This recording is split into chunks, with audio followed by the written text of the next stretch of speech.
করছে যে তোর মারে এই ঈদের সময় একটা ছেলে দিয়ে বিয়ে দিয়ে দে। আমার মার কি বিয়ে হয় নাই? তাহলে আমরা কোত্থেকে আসছি? আপনার মারে কি আপনি এরকম ঈদের সময় একটা একটা ধরে ধরে পোলাপান দিয়ে বিয়ে দেন? মার কাছে না, ওর মারে বিয়ে দেয় দেখে না, জুতো দিয়ে বারোই না ওর না ওই বললে না, ওর মারে বিয়ে দেয় দেখেই ও এই কমেন্টটা লিখছে, ঠিক আছে? তো যাই হোক, সবাই আমাদের জন্য দোয়া করবেন।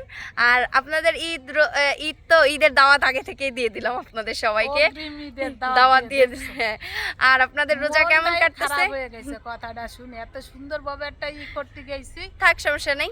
যাই হোক, আপনারা আপনাদের রোজা কিভাবে কাটাচ্ছেন, আর প্রথম রোজা কে কে থাকতে পারেন নাই আপুরা অবশ্যই কমেন্ট করে কিন্তু জানাবেন।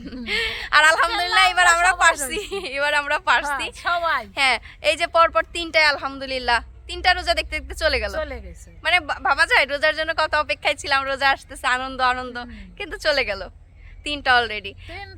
যাই হোক, এখন আমরা হচ্ছে ভিডিওটা আপনাদের কেমন লাগলো অবশ্যই কমেন্ট করে জানাবেন। আর রোজার ভিতরে ইনশাল্লাহ আমি টার্গেট করছি অন্ততপক্ষে 15টা ব্লগ দিব। জানি না পারবো কিনা, কিন্তু চেষ্টা দেখি পারি কিনা। আর আপনারা উৎসাহ দেন যেন আমি বেশি বেশি করে করতে পারি। সবাই ভালো থাকবেন। আসসালামু আলাইকুম।